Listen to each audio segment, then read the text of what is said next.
After I fixed breakfast, I came up here, I fed the twins, and I went downstairs to get dressed so I can start loading things into the truck. And when I came up here to get my coat, I noticed that my son wasn't in the room.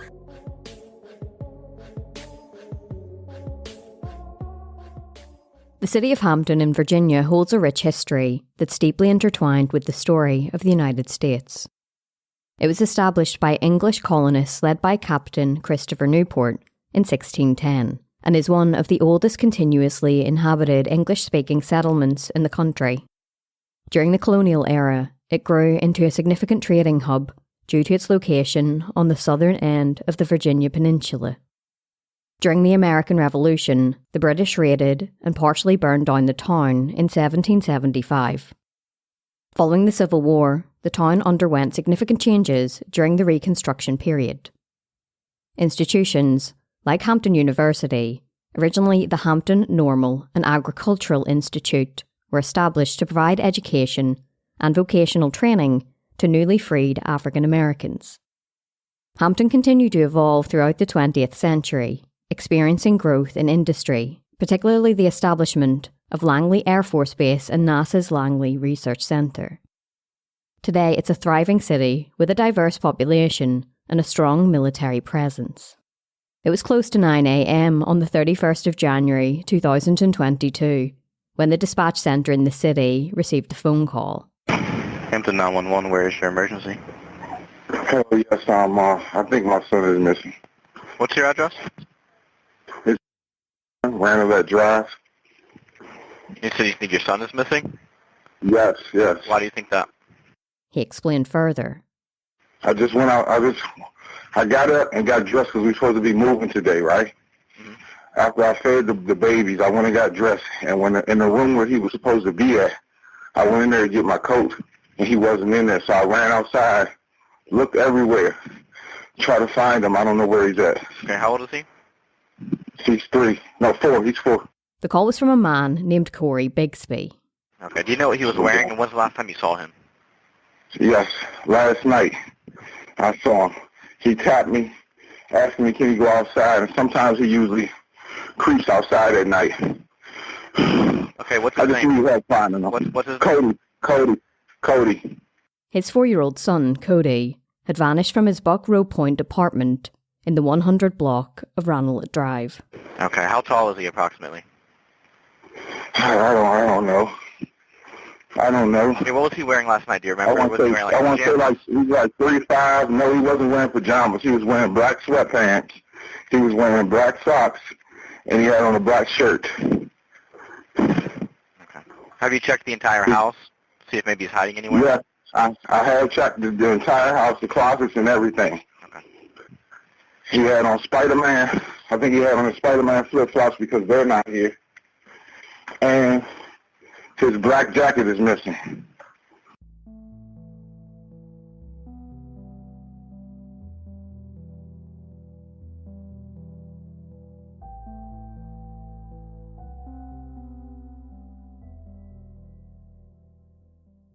Codi Bigsby was born to parents Cory Bigsby and Dina Kareem. The couple had 4 children together, and 4-year-old Cody was the middle child. He had a 5-year-old brother, along with 2-year-old twin brothers. Cody was said to be extremely intelligent, sweet, and curious for a 4-year-old. His father, Cory, was an army veteran who had held the rank of Sergeant First Class at the end of his service in September of 2017. Unfortunately, Cory and Dina eventually drifted apart, and in 2019 they called it quits on their relationship. They hadn't been married, but there had been some talks about an engagement, although that never materialised. Dina moved over to Washington, D.C., and there was some debate over custody. She had wanted to co-parent their 4 children, but after she was hospitalised in 2020, she decided to leave them in Cory's care. However, despite Dina's attempts to maintain communication and involvement in her children's lives, Cory gradually withdrew. Dina's messages went unanswered, and her attempts to make arrangements to see her children were met with silence. After Cory called 999 to report Cody missing, detectives arrived at the apartment. They took a statement from Cory, and he told them the same thing he had told the operator. He said that Codi woke him up in the middle of the night and asked if he could play outside. Cory told his son no, and he then went back to sleep. But in the morning, he said he awoke to find Codi missing. He described the moment he found his son missing the next morning. After I fixed breakfast, I came up here, I fed the twins, and I went downstairs to get dressed so I can start loading things into the truck. And when I came up here to get my coat, I noticed that my son wasn't in the room. Detectives began in their search for Codi immediately. The apartment complex where they lived was in a quiet dead-end street, with a wooded area backing onto it. It was only a small wooded area, and it separated two housing developments. Detectives first searched around the neighbourhood, calling out to Codi and checking in any places where a child could be hiding. They opened up bins and checked in drains, but it soon became apparent that Codi wasn't in the neighbourhood. The detectives then fanned out further afield, scouring through the wooded area behind the apartment complexes. It didn't take them long to search the entire vicinity, but there was still no sign of Codi. Detectives called in additional resources to expand their efforts, and by noon, they had announced Codi's disappearance to the public. They had already made contact with Dina, Codi's mother, and other relatives, but none of them had seen or heard from him. Police Chief Mark Talbot announced that they didn't believe that Codi was with other family members, and that he may have just walked out of the front door. A photograph of Codi was released to the public, along with the description. He was black with dark hair and stood at around 3 feet tall. His father said that when he last saw him the night beforehand, he was wearing all black clothing, along with Spider-Man flip-flops. As darkness began to descend on the area, and with Codi still missing, the FBI were called. They helped to expand the search in a grid pattern, while the Virginia Department of Emergency Management offered their assistance. Some in the community questioned why an Amber Alert hadn't been released, but the police chief said that Codi's disappearance didn't meet the guidelines.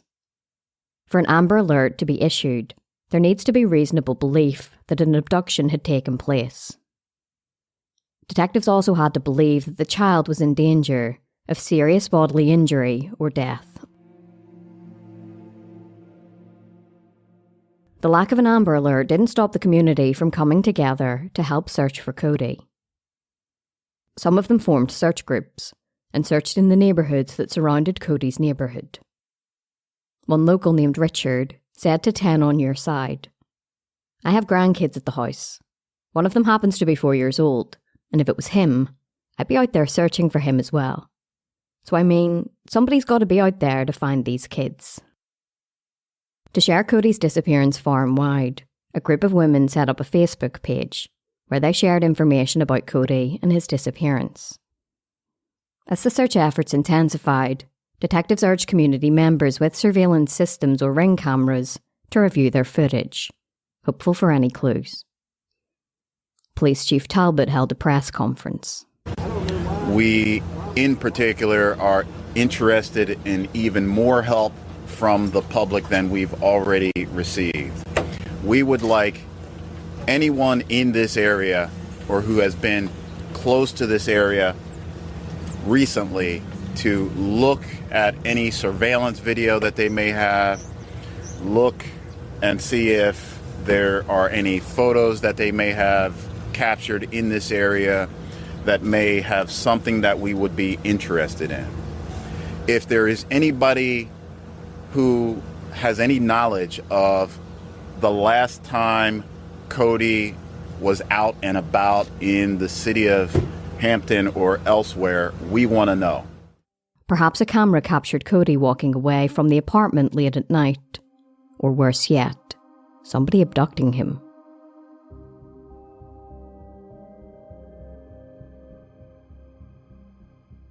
Throughout the night, the search for Codi persisted, and the gravity of the situation intensified.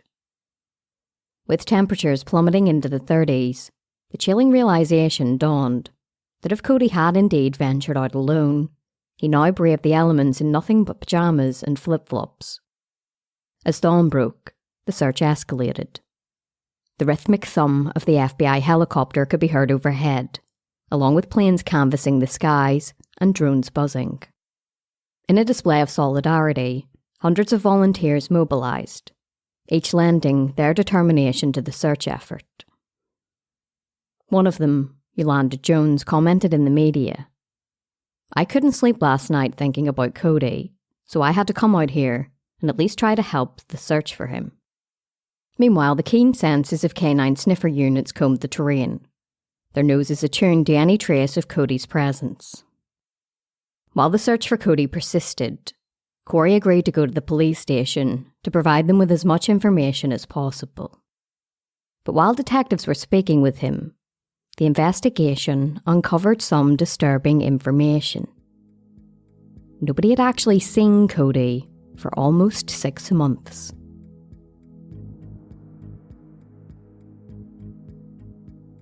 When detectives spoke with Cody's mother, Dina, she said that she hadn't spoken to her son since around April of 2021. Around the same time, she had received an email from Cory, which read in part, "Cody's still doing the same stuff. He needs to come back to you. I do not want to seriously hurt him to protect my babies." According to Cory, he had caught Cody fondling his younger brothers, who at that point were 1.5 years old. When Dina read the email, she didn't think that Cory's description of Cody correlated with the little boy that she knew. Cody was polite, friendly, and even shy, and he had never acted inappropriately with his siblings before. But Cody was never sent to live with his mother, and the contact Dina had with Cory became more infrequent. The last email she had sent him was in January of 2022, and she asked, "Where are my kids? Are they alive?" By this point in the search for Cody, detectives were already suspicious of Cory's account. While he said that Cody had slept in his bed the night before, when he handed detectives his son's pillow, the canine sniffer dogs couldn't pick up a scent from it. While the search for Cody continued outside, detectives decided they would search the family's home. They called in a cadaver dog that was trained to pick up the scent of human decomposition or remains. As soon as he entered one of the bedrooms, he alerted to the scent. Cory was taken to the police station to be interviewed. "I believe something happened to Cody. He either slipped down the stairs, he hurt himself, he fell out that window. One of the kids, that you said they fight, I don't know if it got taken too far. That's what I think happened. I think something happened, and I think you were trying to be a good dad and help your kid." But Cory stuck to the same story, that he awoke to find his son gone from the apartment. Just 2 days after Cody was reported missing by his father, Police Chief Talbot announced that he was a person of interest in the case. He stated, "I think that's self-explanatory. The evidence doesn't match what we've been told, so we need to investigate further."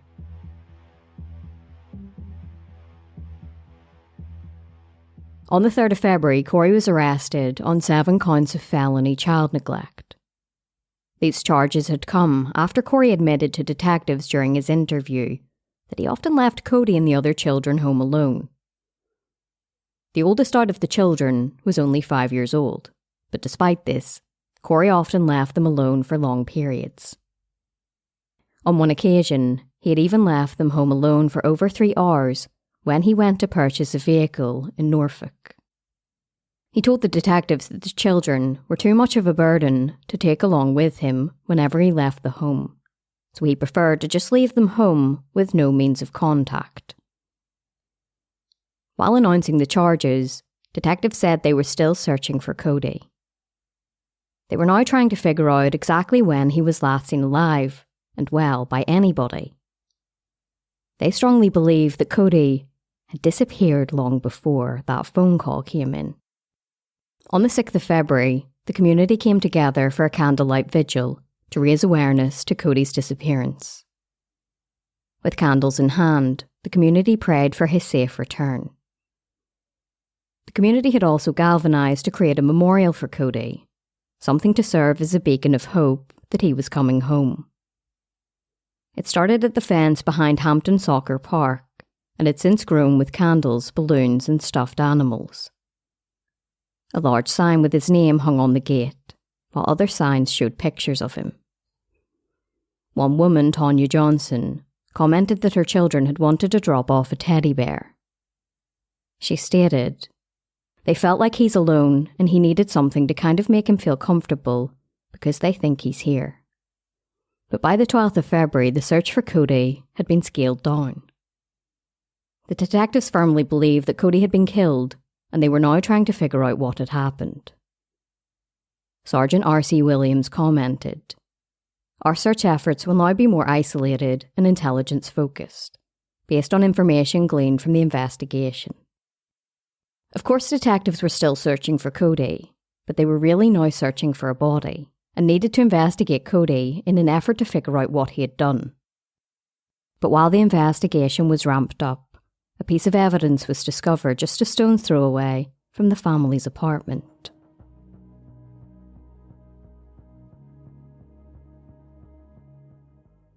One of the family's neighbours was in a field behind the apartment complex when they spotted something in the mud. Once they got closer, they could see that it was a little boy's jacket. But it wasn't just any boy's little jacket, it belonged to Codi. Detectives and K9 units arrived at the field, and they bagged the jacket up as evidence. Detectives theorised it was the jacket that Cory claimed was missing from his son's bedroom. When he called 911, he mentioned that the jacket was missing, possibly trying to suggest that Codi had put on the jacket in the middle of the night to go outside and play. After the discovery, Hampton police admitted to the public they were guilty of misconduct in the case. In the midst of this follow-up interview, there was a heated exchange between Mr. Bigsby and the lead detective in this case. The heated exchange came about when there was a discussion about the results of that polygraph exam. I won't discuss the result, I'll just say there was a heated back and forth. In the midst of this heated exchange, Mr. Bigsby made a statement that I believe was mishandled by the Hampton Police Division. He made a statement that indicated that he wanted to have legal counsel there with him. My assessment of his statement in that moment and a statement that he made several minutes later that was similar, expressing a desire for legal counsel, my assessment is that his desires should have been honored. They weren't. The lead detective in the case was placed on paid leave. Police Chief Talbot commented, "I'm disappointed that we have done anything that may have slowed us down in our quest to bring justice to this child. That will be handled appropriately. Anybody that didn't live up to the standards that are important to us will be held accountable." The investigation pressed on, despite the controversy, but there was now a new detective heading the case. It had now been almost a month since Codi had disappeared, and detectives were still no closer to figuring out what had happened. They still weren't really sure when exactly Codi had vanished, but they believed it was long before his father called 911, possibly up to 9 months before. They released an updated photograph of Codi, dressed in a striped t-shirt, black shorts and black sneakers. But no new tips came in, and nobody could offer any further insight into when Codi was last seen. The weeks continued to trickle past, and in May, billboards with Codi's face emblazoned on them were put up along Hampton roads. Over the next handful of months, Cory requested bond so that he could be released from jail, where he was being held on child neglect charges. Each time, however, his bond was turned down by the judge. Then in July, a grand jury determined that there was enough evidence against him to stand trial for more than 30 charges, all related to child neglect. If convicted, he would be looking at up to 162 years in prison. The charges were unrelated to the disappearance of Codi, but the search for the little boy pressed on. The same month, the remainder of his family announced a $25,000 reward for any information that could lead to his whereabouts. Cory's aunt, Jeanette Hinnett, said that she still believed he was alive, somewhere. During the press conference, the family also said that Cory was innocent in his son's disappearance. Cory's defence attorney, Amina Willard, stated, "When they couldn't get him to falsely confess to a crime, they started denying him right to counsel."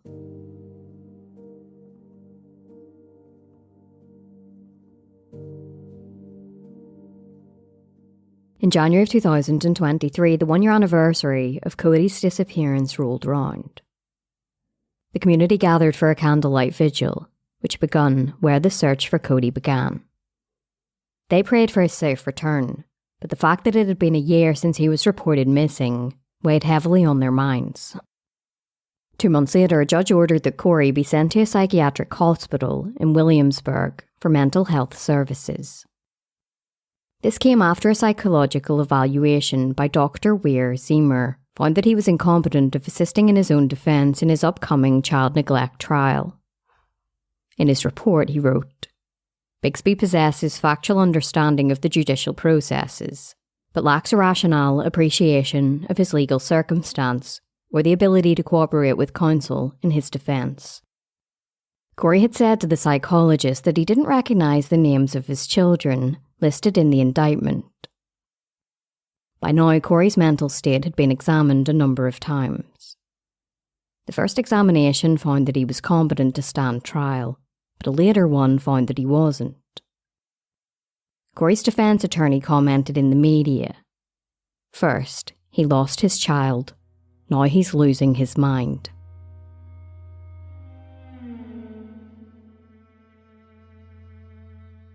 On the 8th of June, Cory was charged with the murder of Cody and the concealment of his body.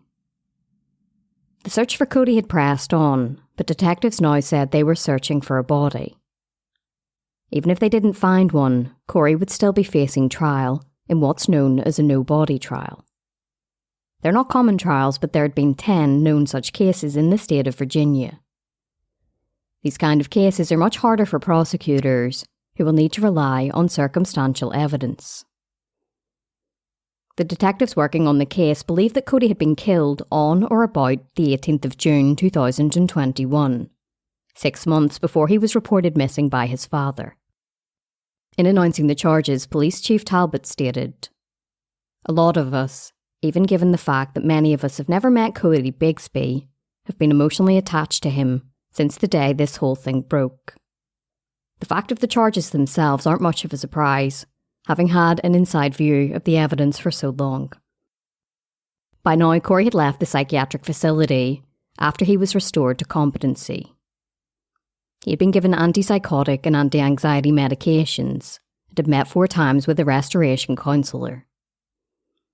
In the end, Dr. William McKenna concluded that he was competent and that he showed good factual knowledge of basic legal issues. After the murder charge was filed, Cory's family stood by his side. According to his aunt, Cody couldn't have been killed in June because he had attended a family gathering at her home in September of 2021. When did you see him? Dates are going to be important here. I want to say September. He was at my house. I know for a fact in December, a relative was at his house and Cody was very well alive. 2 weeks later, Cory was granted an $80,000 bond with restrictions, and by that afternoon he had left jail after a year behind bars. He was ordered to be on an electronic monitoring system, and was ordered to live with his oldest daughter in Norfolk. He was additionally ordered to have no contact with his other children. The bond came as a surprise to prosecutors, as well as people living in the community. It was clear detectives thought that Cody was dead, but his body hadn't yet been found. Some feared that with Cody free from jail, he could be free to hide any incriminating evidence. But the community would soon come to learn that detectives already had enough evidence against him without a body. It was close to 1:30 a.m. on the 3rd of August 2022, and Jamal Massey, a guard at Hampton Roads Regional Jail, was on duty. This was almost a year before Cory was released from jail. As the guard walked past Cory's cell, he called out, Hey, CO, I need you to write this down. Jamal got a pen and paper and wrote down what Cory told him. It read, I found my son unresponsive. Tried to give CPR, but could not revive him.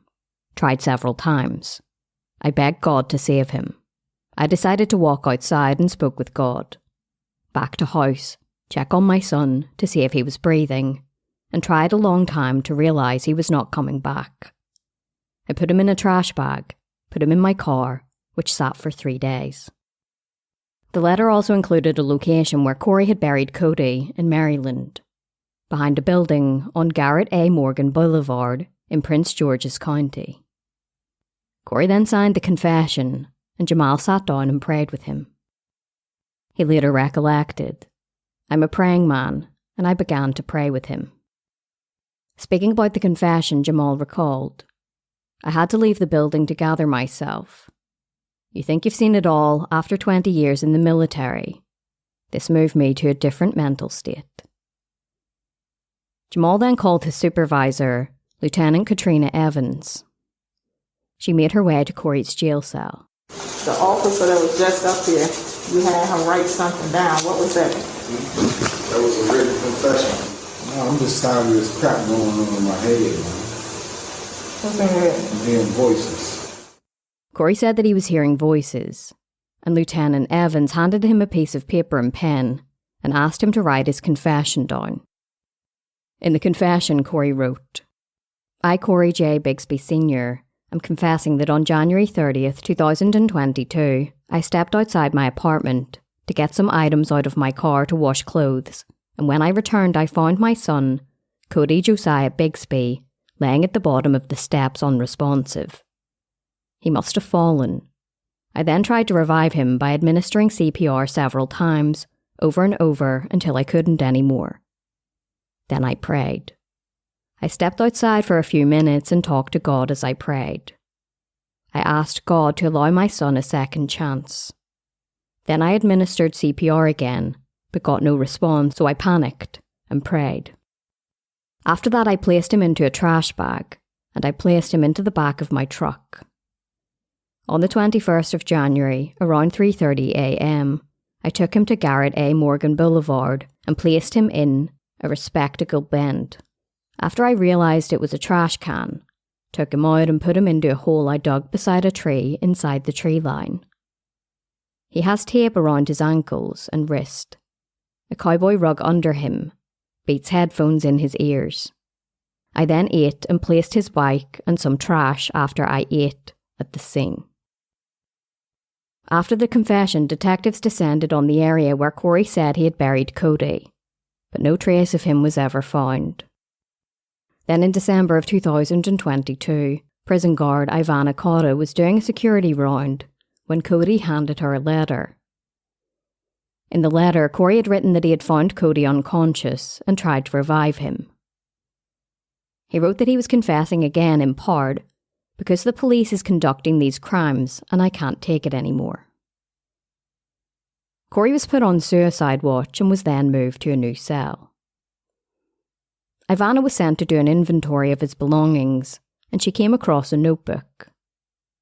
Inside was a letter which painted a very different picture of Codi's death.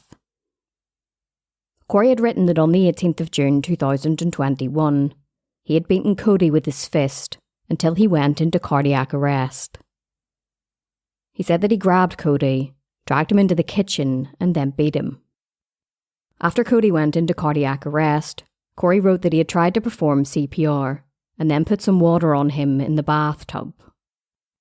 When he didn't respond, he began to pray, but it soon became clear that Codi was dead.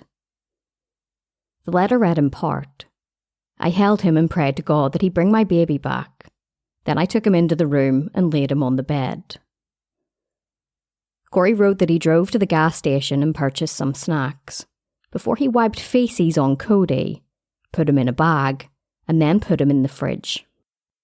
He continued, writing that he then put Codi in the car and drove him to building 5511 and dug a hole by a tree and buried him. The next day, Cory said he went back to burn Codi and to cover up scars on his body from the beatings.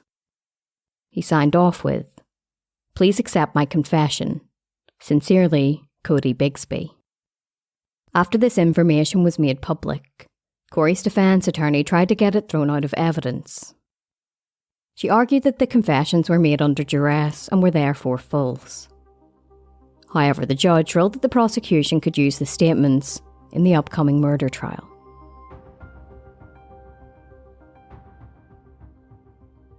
As the prosecution and defence were building their case for both the child neglect trial and the murder trial, Cody's disappearance was making its mark. A new proposal was made to make sure that Cody's story was not repeated. Hampton delegate A.C. Cordoza introduced a bill called Virginia Critical Operation for Disappeared Child Initiative Alert Program, also known as the Codi Program. If passed, the bill would create an emergency alert system aimed at helping individuals under the age of 18 whose whereabouts are unknown and their disappearance is under suspicious circumstances. It would differ from the Amber Alert in that the criteria wouldn't be so strict. Then in January of 2024, the memorial that was set up to honour Cody was removed. Then the following month, the Virginia General Assembly passed the bill that would establish the Codi Alert Program for missing children. By the 6th of March 2024, a jury consisting of 10 women and 4 men were selected, including 2 alternatives. Cory's defence attorney, Curtis Brown, had argued before the judge to get more black jurors on the panel. When he was asked why, he responded, "Black folks are more sympathetic." Out of the 14 jurors, 9 were white, 4 were black, and 1 was Hispanic. During the opening statements, prosecutor Dylan Arnold called Cory Bigsby a predator. He told the jury that throughout the trial, they would hear that he had woven a web of lies. He revealed to the courtroom for the very first time that Cody's older brother would be testifying against his father. He said that after Cory had realised he had beaten his son to death, he put his body in his older brother's bed. The prosecutor appeared confident as he stated, "Evidence shows Cody was dead for months before being reported missing."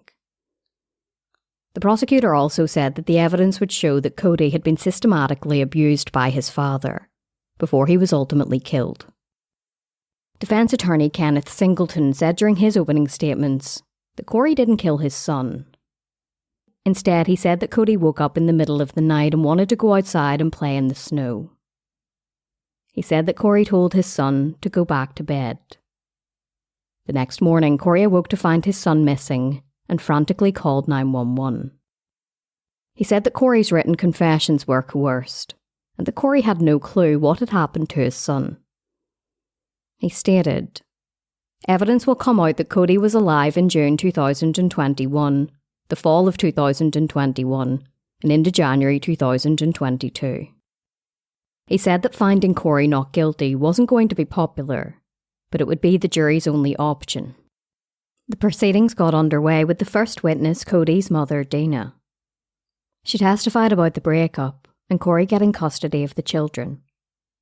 While he mostly ghosted her, Dina said that Cory had shared concerns about Cody's behaviour around his siblings.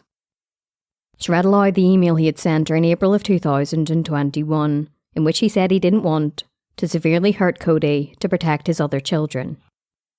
He ended the email with, "He needs to see a psychiatrist. He needs to come with you." Dina further told the courtroom that the last photograph she had seen of her son was from June of 2021. It was of Cody standing in a pair of swimming shorts and a white tank top. She said that in the photograph, he looked sad and frightened. She commented, "I'm used to seeing him joyful, smiling." According to the prosecution, this photograph was taken about a week before Cody was killed. When she was cross-examined by Cory's defence, she was questioned on how good of a mother she was for staying away from her children for so long. She responded by saying that Cory never gave her their address, so she couldn't just show up. Defence attorney Curtis Brown suggested that Dina was a bad mother, and asked whether she had sent any money or clothing for the children over the course of the 14 months she didn't speak to them. She said that she had sent $150 that Cory had requested, but that was it. The defence attorney then asked her why she hadn't reached out to any of Cory's relatives to find out where he or the children were. She replied and said that she didn't have their contact information, but said that even if she did, they weren't cordial. Cody's older brother, who was now 7 years old, testified from another room in the court building. He described Cody as his best friend and said that he had nicknamed him Coco. The brother appeared to be emotional, crying and frequently rubbing his eyes as he testified about how their father seemingly singled Cody out. He said that quite frequently he couldn't play with his brother because he was on punishment. He said that their father often spanked Cody, but it was only ever Cody that was spanked. He testified that one day, about 2 years earlier, he went upstairs to wake and play with his 3 brothers. He said he came across Cody's lifeless body in his bed. He said that he couldn't wake him up. He recalled shaking him, but he never responded. He could see that Cody's face was red and bruised, and that his eyes were open. The brother said that he woke up his 2 younger brothers before they went downstairs to tell their father. Cory responded, "Nothing is wrong with Cody." The prosecutor asked the brother whether he believed his father. He responded, "No, because Cody looked dead." As his son testified, Cory and the jury watched from a webcam in the courtroom. He was visibly shaking and appeared to be emotional as his son testified against him. The jail guards then testified about Cory's confessions, but its defence team suggested he wasn't mentally stable while in jail. Lieutenant Kate Evans testified about some strange behaviours that he had exhibited while in jail. He once asked her who was torturing him and said that there was something hooked up to his head. Then the topic of when exactly Cody had died arose. It was revealed that when Cory's cell phone was examined, no photographs of Cody appeared after June of 2021. FBI analyst Darren Spencer testified. There were no original pictures of Cody. After that, the prosecution rested and the defence began presenting their case. Among the witnesses was Cory's sister, who refuted the prosecution's claim that Cody was killed in June. Tandalia Butler said that her brother and nephews visited her in Washington, D.C. in September of 2021. She reiterated several times that Cody was there. However, the prosecution then played multiple news interviews with Tandalia. She gave different responses to questions posed about the last time she had seen Cody. It was only in the third and final interview she said that she saw him in September of 2021. The defence then called on a man who lived in Buckrow Beach. He said that he recalled passing a boy who looked like Cody twice in a local grocery store after he was reported missing. The man said that he called police to report the sighting. The prosecution then showed the man a photograph of a little boy in court. The man said, "It sure looks like him." However, the photograph that they had shown was a photograph of Cody's brother as opposed to Cody. After a week of testimony, the trial drew to a close. During closing arguments, prosecutor Anton Bell said that all evidence pointed towards Cory's guilt. He focused on the testimony of Cody's brother, who said that he couldn't wake his brother up. He stated, "This case is about a predator who preyed upon a 3-year-old. This is not about a protective, caring parent." Defence attorney Curtis Brown, on the other hand, said that none of the evidence pointed towards Cory being guilty, or even proved that a murder had taken place. He stated, "You have a case based on sympathy, not evidence." The jury were then sent off to deliberate, and they returned just 2 hours later. They found Cory Bigsby guilty of second-degree murder and concealment of a body. Outside of court, Anton Bell called it a day of victory and justice for Cody and his mother, but said that closure would never really happen, at least as long as Cody's body remained missing. He commented that he knew Cory was guilty as soon as the cadaver dog picked up the scent of human decomposition in the family's home. His conscience was dictating why he was writing those letters, writing those confessions, saying those things, because that child was innocent. And the last image that child had was his father beating him to death. Police Chief Talbot then added, "Having interacted with Cory Bigsby, I'm not hopeful that we will ever find out what happened to Cody. I'm not at all hopeful. Maybe at some point he can see fit to let us all know what he did to his son." Cory's lead defence attorney had some comments for the reporters that had gathered, telling them, "Y'all presented the case as if he was already guilty, so I hope y'all are happy." After Cory was sent back to jail to await sentencing, he permitted an interview with 13 News Now. My son said something totally different in the first 2 interviews that he was given in the beginning, which was 2 years ago. Then all of a sudden my son come and say some stuff that was coerced, knowing my son never seen his brother land anywhere, lifeless, none of that. So you're saying you never got a chance to view the Commonwealth's evidence? I never got a chance to view any of that. Is it because your attorneys didn't show you, or that your attorneys never got it? Either my attorneys didn't get it, because I know they asked for it in preliminaries, they didn't get it, or they didn't show it to me. He said that he had been wrongfully convicted and that the confessions were coerced. Cory returned to court for the sentencing phase of his trial on the 18th of June 2024. He took his place alongside his defence attorneys, who were seeking a more lenient sentence. The prosecution, on the other hand, wanted him sentenced to the maximum, which was 45 years in prison. In the courtroom, Dina spoke about the impact her son's death had on her and her other children. She said that they were all in counselling and that the murder and trial had brought back horrific memories of Cory psychologically abusing her. She said that Cory never deserved to see the light of day, before adding, "I pray Cody haunts him for eternity."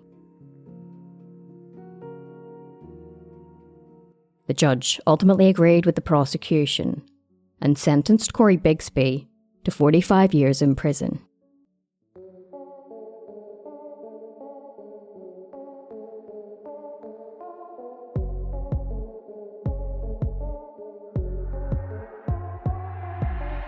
Well, besties, that's it for this episode of Morbidology. As always, thank you so much for listening, and I'd like to say a massive thank you to my newest supporter up on Patreon, Holly. Patreon seriously helps independent shows to keep running, and you can join for as little as $1 a month.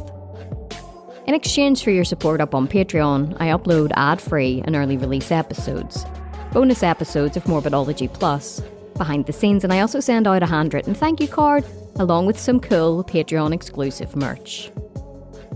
If you'd like to support the show in another way, please consider leaving me a rating and review on Apple Podcasts or Spotify. I genuinely do appreciate the feedback. Remember to check us out at morbidology.com for more information about this episode and to read some true crime articles. Until next time, take care of yourselves, stay safe, and have an amazing week.